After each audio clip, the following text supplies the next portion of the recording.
15 million tons of bombs, a country devastated by napalm and chemical defoliants, earned the Vietnam War the unfortunate distinction of being the dirty war.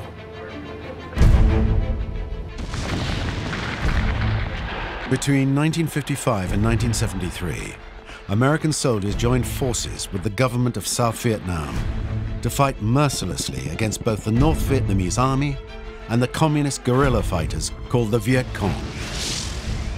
At the end of the war, the death toll was extremely high: 58,000 Americans, 223,000 from the South Vietnam Army, more than 1 million communist soldiers, as well as hundreds of thousands of civilians had been killed.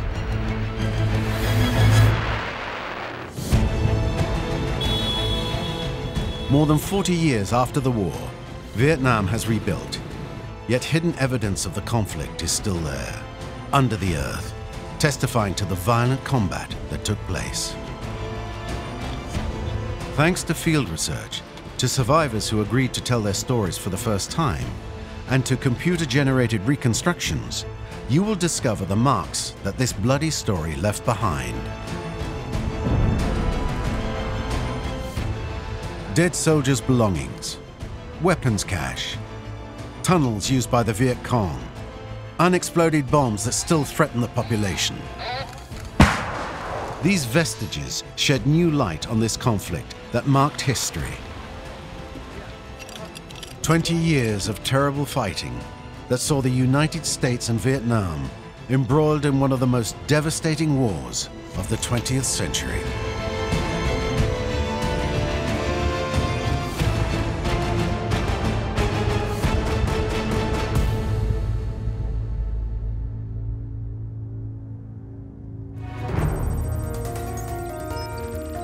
During the Vietnam War, the country was divided in two.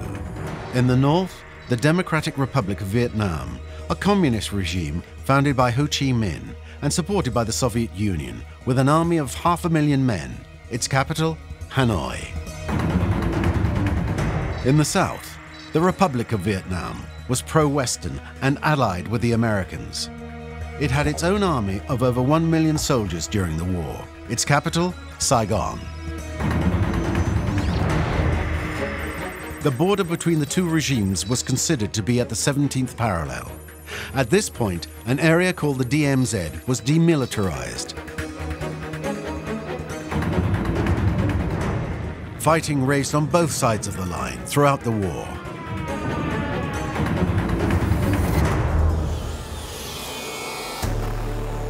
The first Americans arrived in Vietnam in 1955. At the time, officially, the government was only sending military advisors. At the height of the Cold War, they wanted to support South Vietnam, one of the last non-communist regimes in Asia. Under the cover of these supposedly temporary missions, they were in fact CIA agents who went to train the ARVN, the Army of the Republic of Vietnam. Their objective? To teach the southern soldiers how to fight against the northern communists. But in the south, some residents refused the alliance with the Americans. They entered the resistance and created the National Liberation Front, the NLF, supported by North Vietnam. The Americans called them the Viet Cong.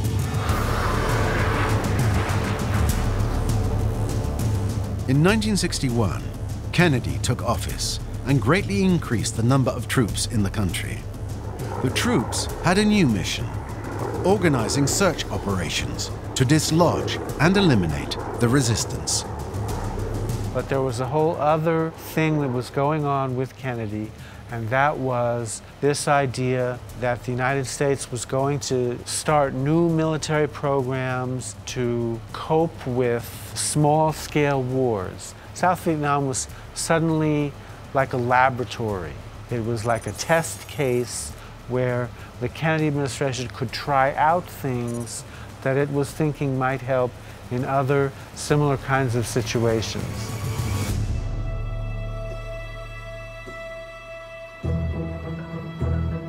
To support the Viet Cong, the Northern Communist Army created a network of trails that secretly gave pockets of guerrilla fighters access to the south, the Ho Chi Minh Trail. Its purpose was to move supplies of food and weapons. The main trail went through the Truong Son mountain range and then crossed Laos and Cambodia to reach the south. Along the way, secondary paths fanned out, linking different zones to form a complex network, offering different alternatives in the event of an attack by the enemy alliance.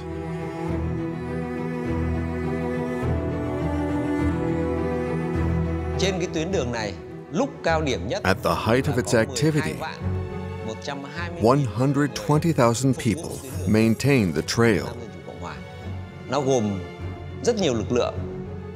There were transport units that coordinated truck convoys. There were artillery units responsible for counterattacking during American bombing campaigns. Army units to protect the trail day and night against the South's soldiers and the Americans. And of course, engineering units to protect, build, dig, and repair trails, which was essential.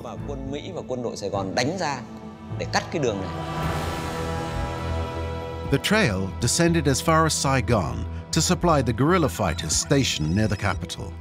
Most of them were hiding 40 kilometers from the city, in the district of Cu Chi.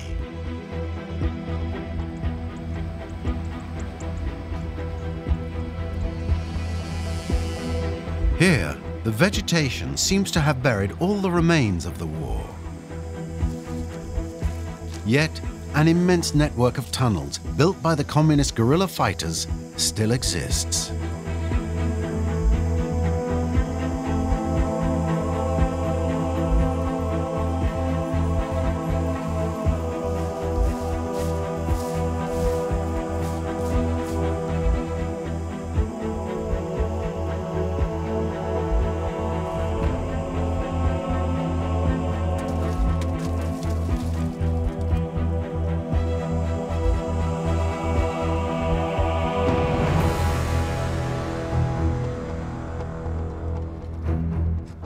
In the region, the soil contains very strong red clay, often used as building material.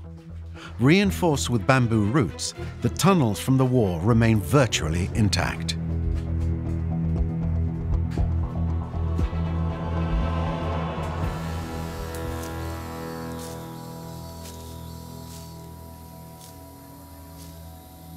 Huynh Van Tria is a Viet Cong veteran.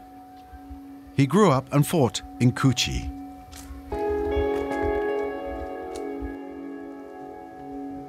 From the age of 17, he joined the ranks of the Viet Cong and was among those who dug tunnels under his region's villages.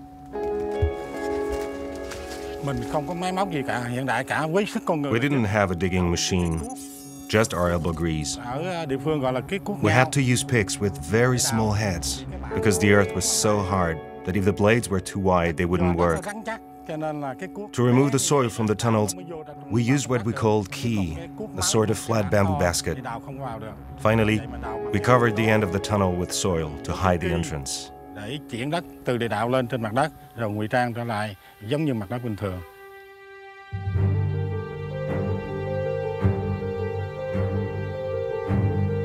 Begun during the Indochina War against France, the network grew over the years under the American occupation.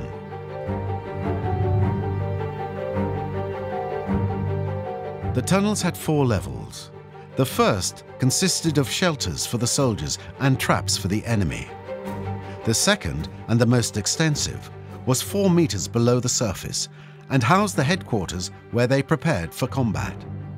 To compensate for the lack of oxygen, ventilation ducts made it possible for air to enter the tunnels. At a depth of 6 meters, the third level sheltered children, the elderly, and the wounded, operating rooms as well as stockpiles of weapons and food. A 4th level was dug just 3 meters above the groundwater table. Altogether, Cu Chi became a sprawling network of 250 kilometers of tunnels, allowing up to 16,000 people to hide. This is going to be a methodical search, house by house, village by village, as we move north. The American forces were aware of the tunnels, located just a short distance from their camps. They decided to teach soldiers how to remove the guerrillas from their hiding places.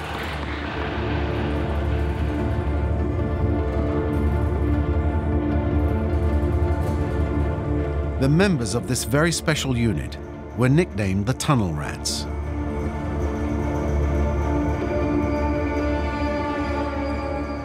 As the underground corridors were too narrow for stocky builds, the Tunnel Rats were essentially very young American soldiers or South Army Vietnamese able to sneak into the Viet Cong's hideouts.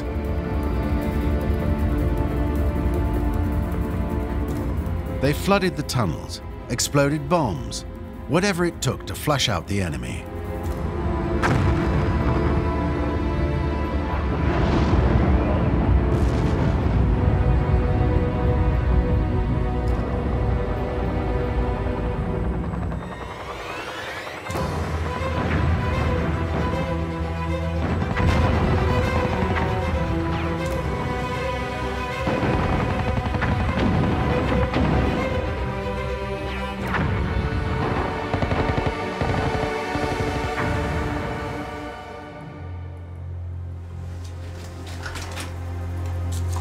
When there was an attack, we went into the tunnels. We knew the network by heart, so we could continue to fire on our enemies without them even knowing where the shots were coming from.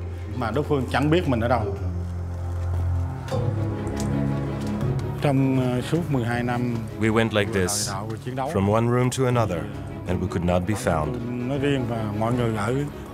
We had to be prepared to stay in the tunnels for anywhere from 7 days to 3 months.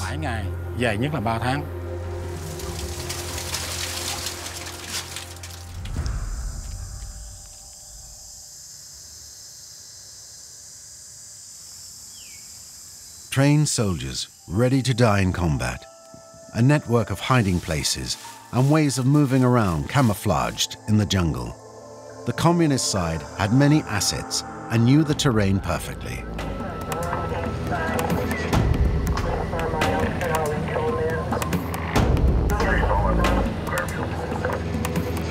To weaken them, the American command decided to bring a new weapon into the conflict: chemical warfare.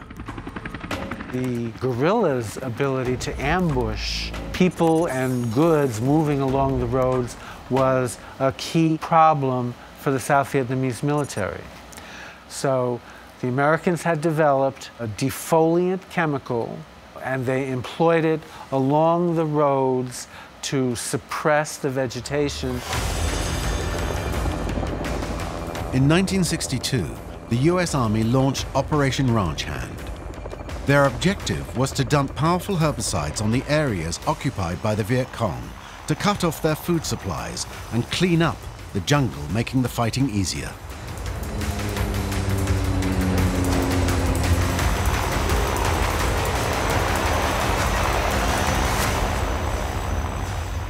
In 1962, maybe to about 66, 67, it took days or a week for the defoliants to take effect. Before the end of the war, when the Americans had actual Agent Orange, and Orange was only used for the formula that was called 2,4,5-T, or D, which was the most toxic.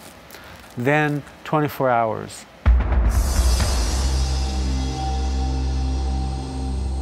Up until 1971, 48 million liters of Agent Orange were dumped on Vietnam. The Aloi province is among the most contaminated places in the country. The area is located very close to the line that separated the north from the south.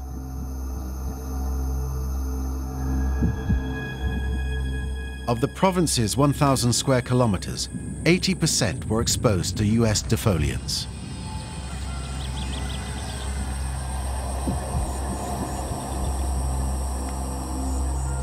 Phung Tu Boy is an environmental expert.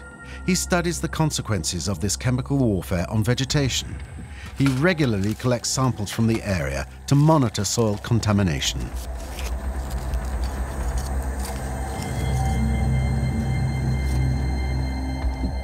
According to the records, the Americans dumped defoliants on A Luoi 256 times, and the village of Dongson, where we are now, was the hardest hit. The planes flew over this village many times to spray their chemicals.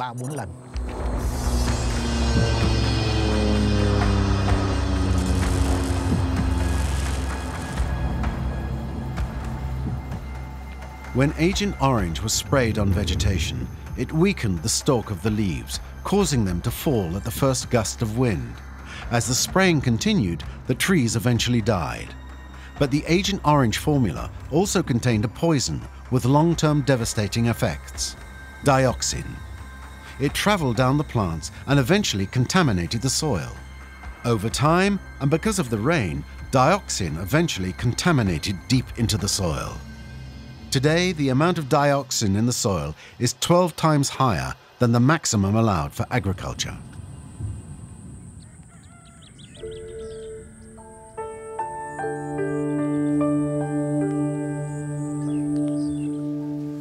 Phung Tu Boy is trying to keep residents from reaching the areas most affected by defoliants. In the on-site greenhouses, he's growing a type of tree whose roots are capable of capturing dioxin from the ground and cleansing the soil.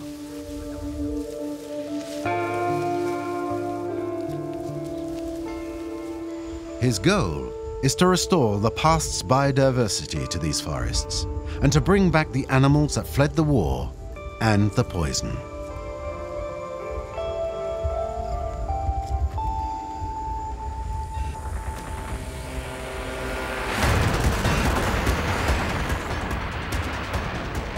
Spraying defoliant began in 1962, but the bombing of the areas occupied by the Viet Cong intensified in 1964.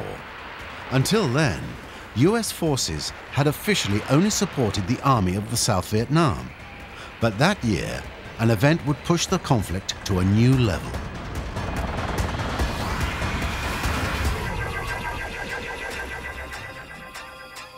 On August 2, 1964, in the Gulf of Tonkin, 2 American destroyers exchanged fire with North Vietnamese torpedo boats, an affront that Lyndon Johnson, the new President of the United States, could not accept. To report that renewed hostile actions against United States ships on the high seas in the Gulf of Tonkin have today required me to order the military forces of the United States to take action in reply. The United States declared war on North Vietnam. A year later, they launched the war's largest aerial bombardment campaign, Operation Rolling Thunder, to massively bomb the areas occupied by the communists.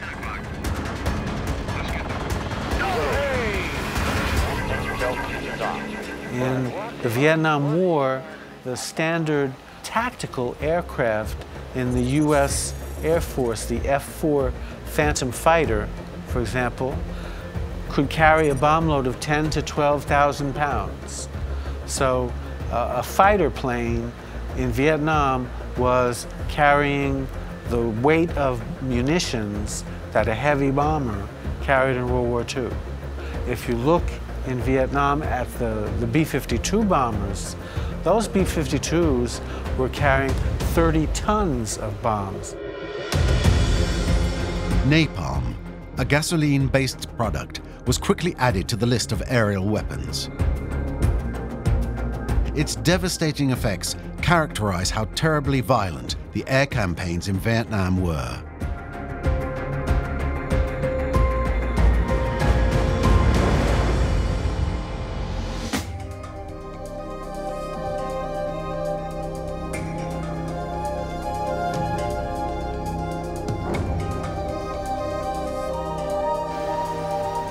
Located near the sea, Vinh Moc is one of the first villages north of the 17th parallel.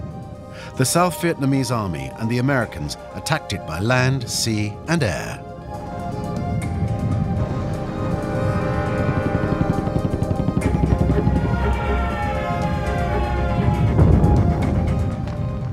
As such, the guerrilla fighters in Vinh Moc were on the front lines. At the beginning of the war, families built simple shelters to protect themselves.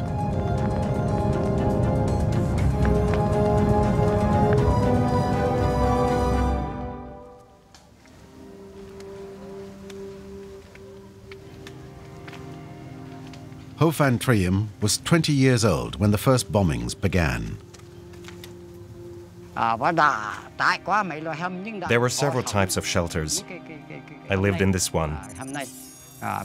This type of A-shaped shelter could withstand both the shells from the American Navy and the bombs dropped by their planes.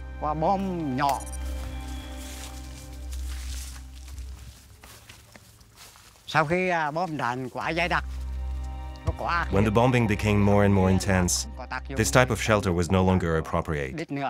We were forced to dig tunnels to live and to continue the fight to defend our homeland.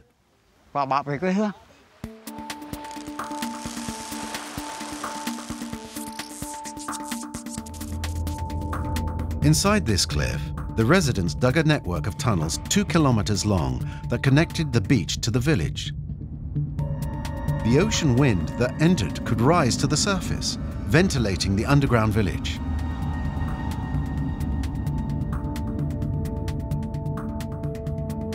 Inside, the villagers created everything that was needed for their survival.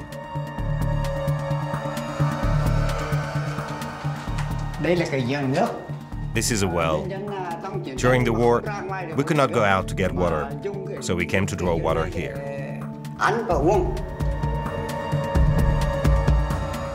The Vinh Moc tunnels housed an infirmary, an operating room, and even a maternity ward.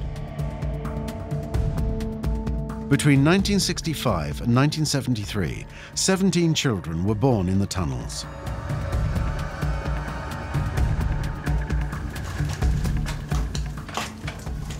Ho Thi Du is one of them. She lived her first years in these narrow rooms, which kept her safe from the raining bombs. We used to call this our apartment. In reality, it was only a small room in the middle of the tunnels, but it was called an apartment because it housed our whole family. It was small, but 3 to 4 people could live here. Because of the war, life was impossible outside. And every family, no matter how big, only had one room to live in. We had nowhere else to go.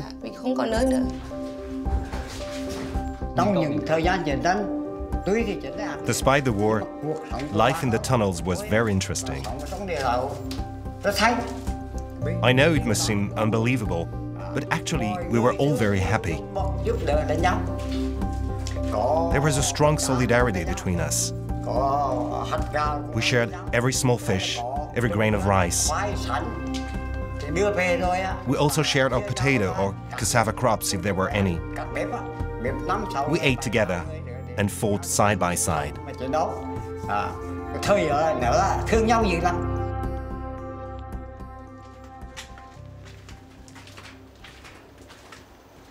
At the end of the bombing, the residents of Vinh Moc returned to live in the daylight.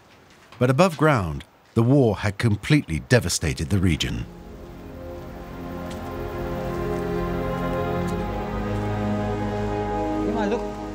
We had no houses left, and throughout the region, the earth was strewn with all types of bombs.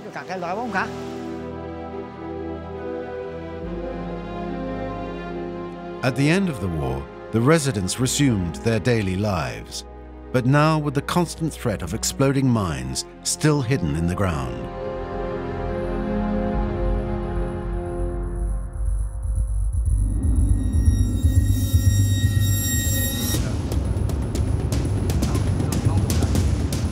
The mission of the Vietnamese Association, Renew, is to eradicate this murderous pollution from the area.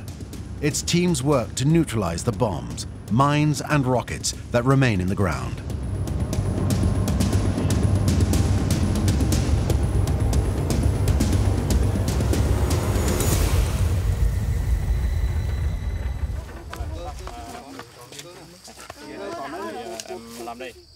Today, bomb disposal experts travel to a site where 325 lots have already been explored. They have already found 144 explosive devices.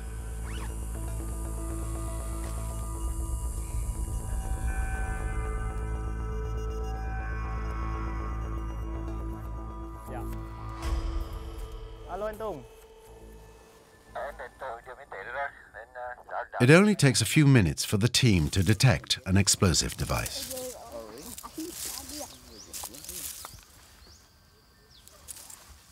The bomb found this morning has been identified. It is a BLU-26 fragmentation bomb. The size of a tennis ball, the BLU-26 bomb contains 85 grams of cyclotol, a mixture of TNT and RDX, one of the most powerful explosives in the world. Its defining feature is that its explosion releases 300 murderous submunitions in a 360-degree radius.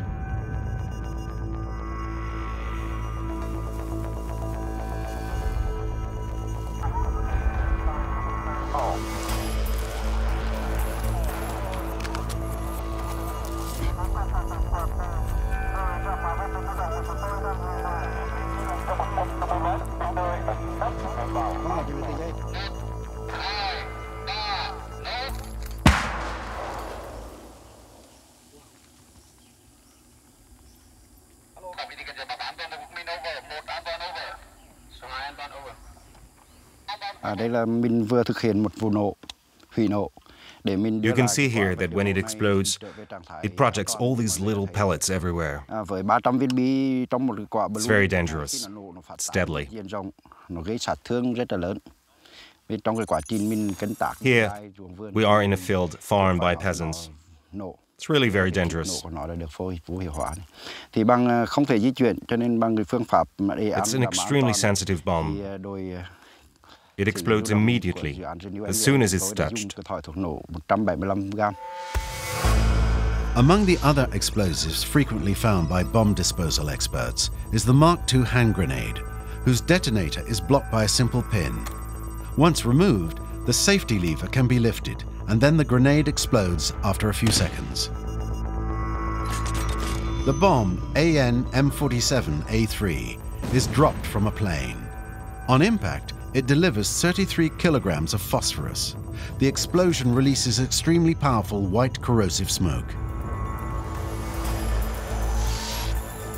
Bomb removal experts have identified a total of 160 types of bombs, mines, and other grenades.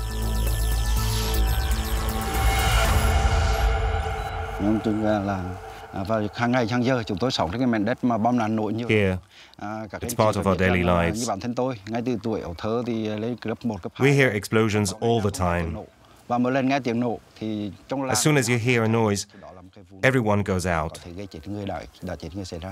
And very often, you go to look for a body.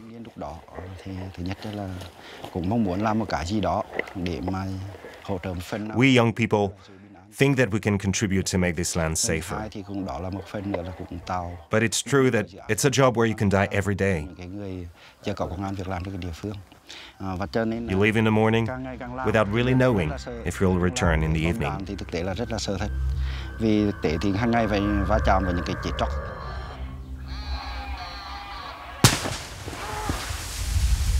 Of the millions of tons of explosive devices used during the Vietnam War, an estimated 10% did not explode and still threaten the population.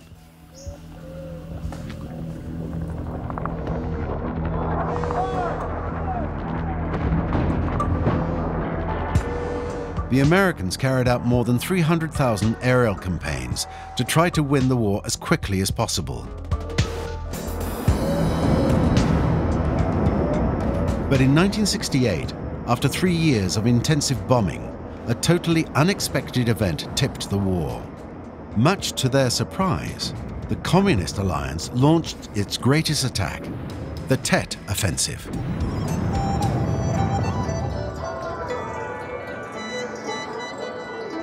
Tet is the Vietnamese New Year, the country's most important holiday. Since the beginning of the war, the two sides had called a truce during that period.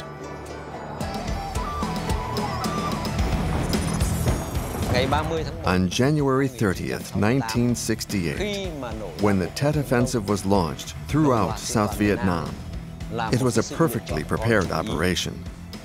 The Tet holiday is so important in the country that it would never have occurred to the Americans nor to the South Vietnamese Republic that the communist guerrillas would launch an offensive that day. Hue, Da Nang, Da Lat, Nha Tong, Vinh Long. Altogether, more than 100 cities held by the South Vietnamese government were attacked simultaneously during the night. One of them was Saigon, the center of the offensive and the capital. To grab people's attention, the Viet Cong selected the most emblematic targets, among them the US Embassy, the South Vietnamese Army Headquarters, Independence Palace, and the national radio station.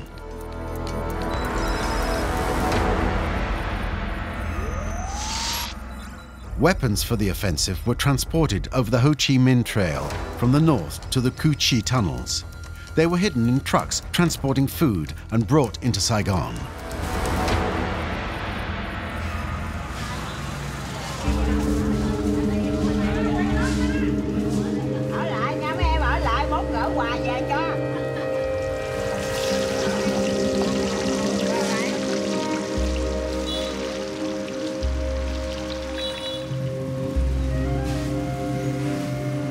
The North's guerrilla fighters amassed a gigantic military arsenal to launch the Tet Offensive in the heart of the city, right under the Americans' noses.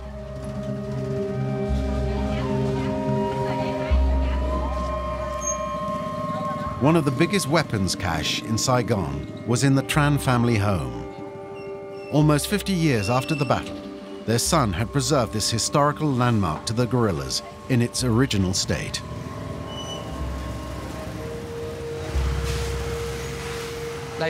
These are the bullets fired during the night of the Tet holiday in 1968.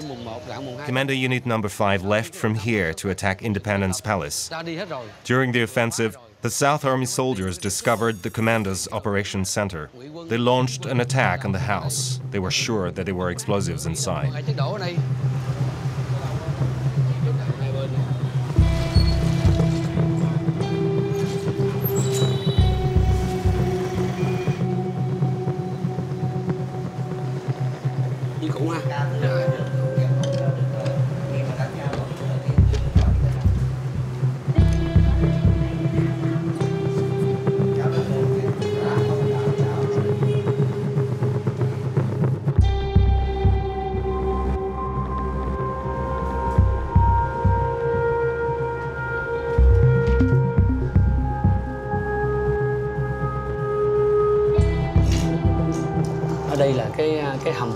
This is the underground area where the weapons were kept.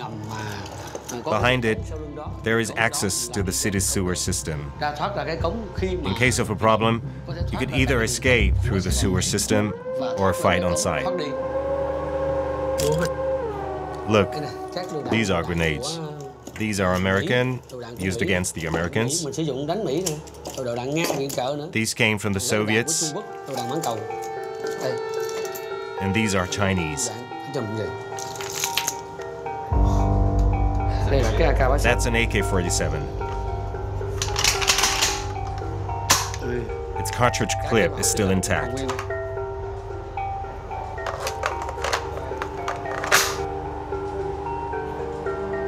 A block like this can blow up a 3-story building. You just need to put a detonator there and to make one hole on each end. The wick lights the detonator that activates the explosive block. These blocks of TNT are very dangerous.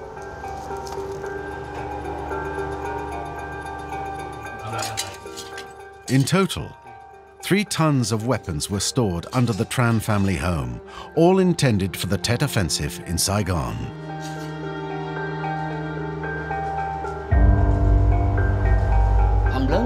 We hosted about 20 North Vietnamese here. They came in the evening to prepare their weapons and then drove to Independence Palace. Despite all the preparations carried out by the North's fighters, the Tet Offensive in Saigon was a military failure. At about 2 o'clock in the morning, on the night of January the 31st, 1968, the Viet Cong managed to enter the United States Embassy. But in just a few hours, the American soldiers regained control of the compound and eliminated the attackers.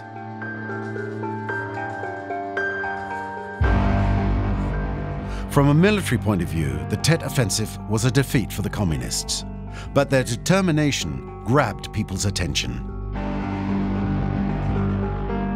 The Americans continued to fight for 2 more years, but in 1971, they resigned themselves to the fact that they wouldn't win this war.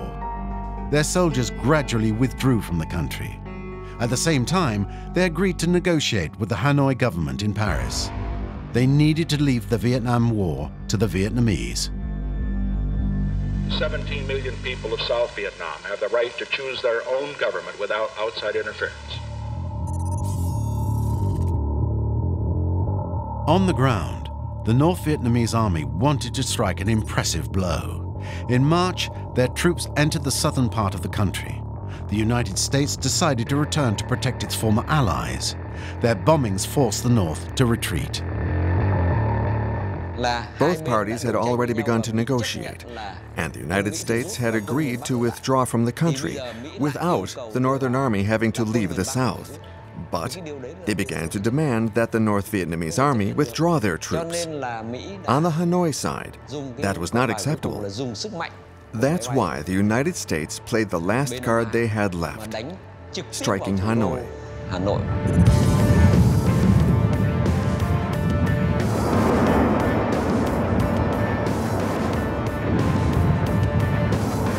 At the end of 1972, the Americans launched Operation Linebacker II, known as the Christmas bombing. From December 18 to 29, troops from the United States and South Vietnam came together one last time to bring down the North Vietnamese government. 1,700 bombing missions struck the capital of Hanoi. Over 9 days, more than 15,000 tons of bombs were dropped on North Vietnam.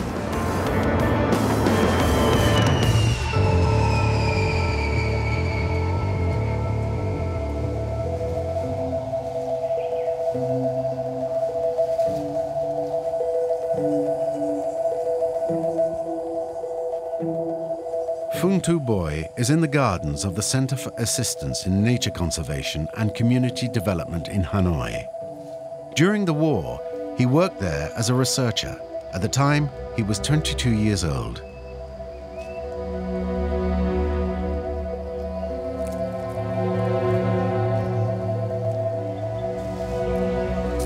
To protect the employees from the bombing, bunkers had been built in the gardens.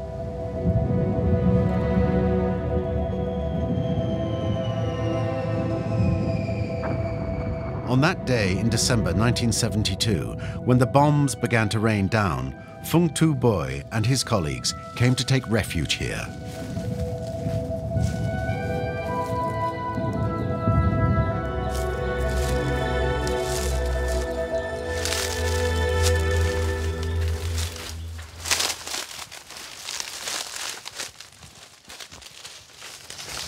Đây là một cái hố bom. That is a bomb crater. We were in this bunker when the bomb exploded. Right there in front of us. The bomb made a deep hole in the ground, and the soil was projected upwards. The smoke from the explosion came in through this door. It rushed into the shelter. Our ears buzzed, and we choked. I remember we were shaken very violently.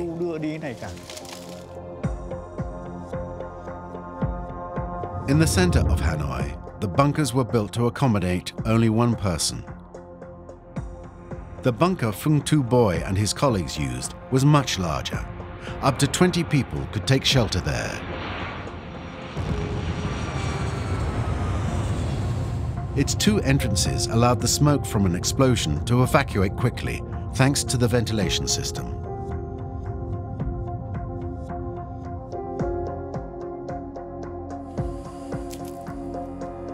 Today, the bunker is still covered with the dirt thrown on it after the explosion. Over time, the vegetation has regrown and has gradually begun to mask the scars of war.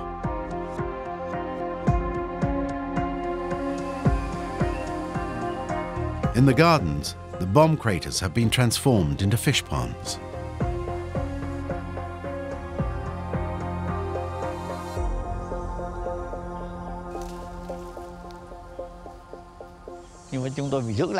After the bombing, we decided to preserve some of the craters. And to make them livelier, more joyful, we put goldfish in them. The end result counterbalances the dark image of the war that the craters symbolize.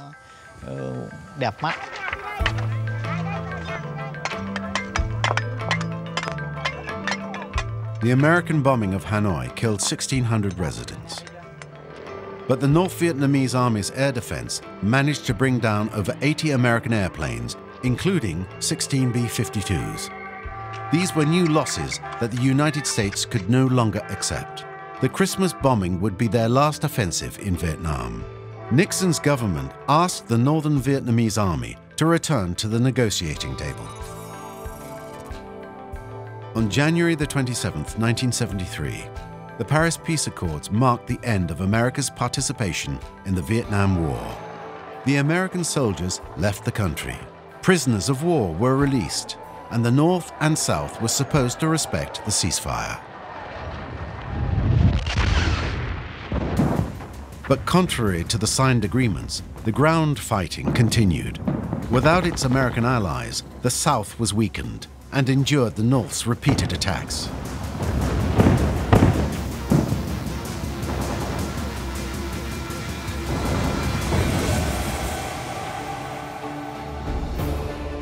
After 2 more years of combat, the North Vietnamese tanks took the city of Saigon.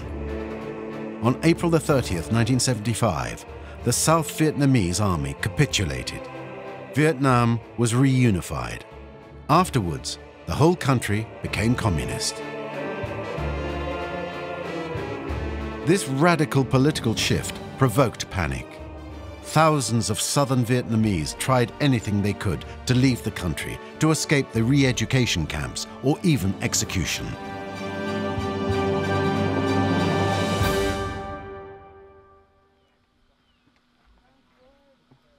More than 40 years after the end of the war, the bodies of many soldiers have never been found.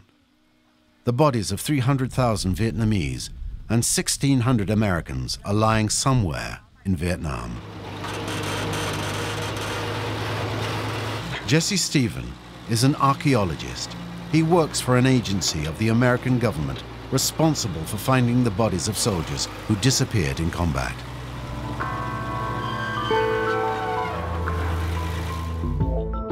Its new project is located in the A Luoi region, only 50 kilometers from the old border. With the support of Vietnamese authorities, the team is on the trail of 3 American soldiers who went missing 50 years ago.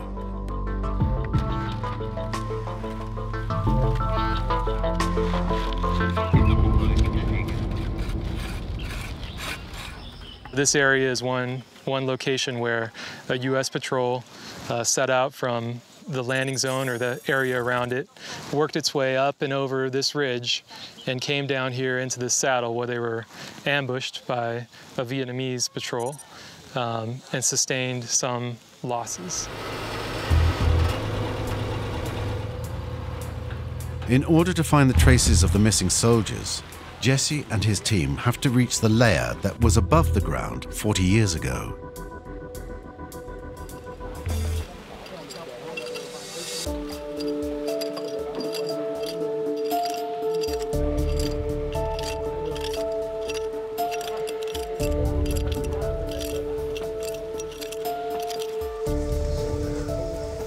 There's a little piece of charcoal right here.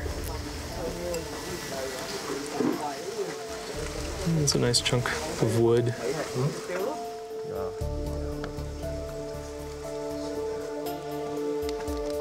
The presence of carbon proves that there were fires here.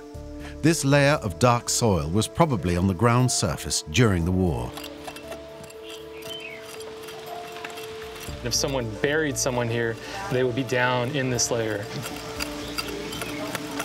So we're going to follow this deeper.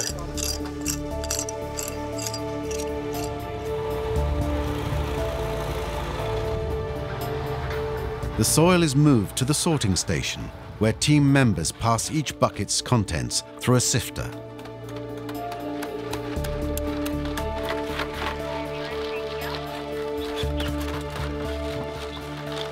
That's where Roger Antrim comes in. He is the US military expert who can identify the nature of the evidence found during the excavations.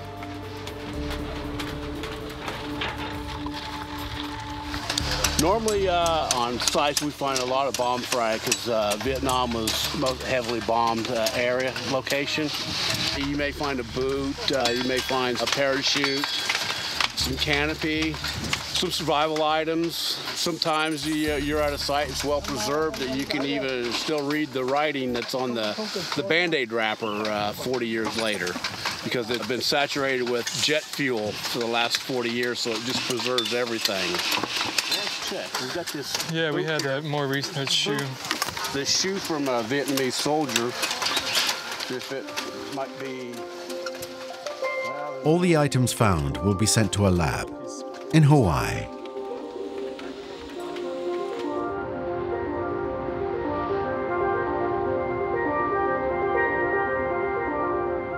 Here, on the other side of the Pacific, the evidence unearthed by the archaeologists is analyzed. The Pentagon has classified each case as confidential. While the investigation is ongoing, the experts can reveal neither the names of the people sought nor the place where they went missing. Today, Howard Maritaraji, one of the agency's experts, is investigating the crash of an F-4 fighter jet in Vietnam. During the excavation, archaeologists found several items in the plane's debris.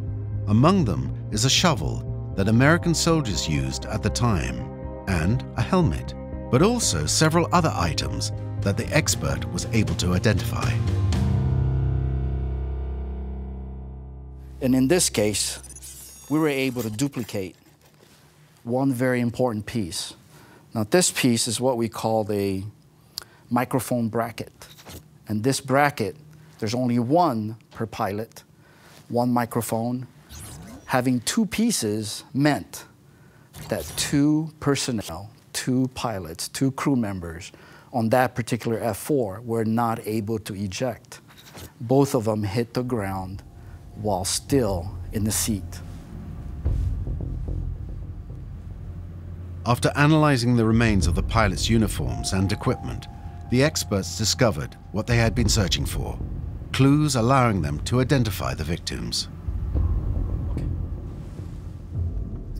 This particular item is a watch, and the interesting thing during the time frame was all of these watches were serialized and assigned to one particular person, and the serial number can still be read off of this watch, and so we know exactly who this watch belongs to.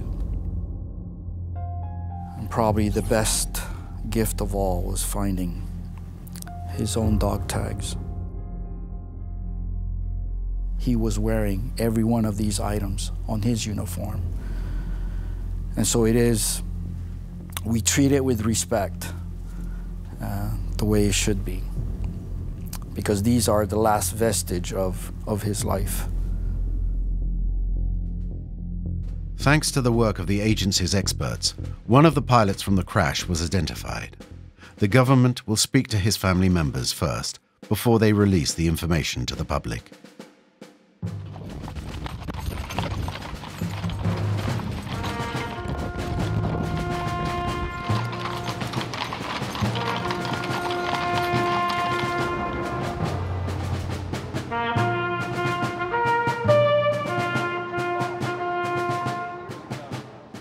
To date, more than 1,000 soldiers lost in Vietnam have been found.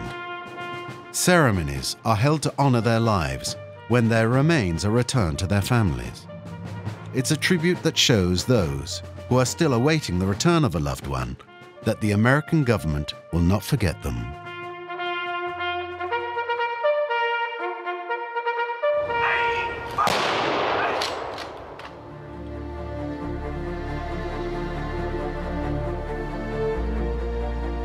In the Vietnamese culture, the souls of millions of dead are now watching over their descendants, who gather before altars built to remember the missing.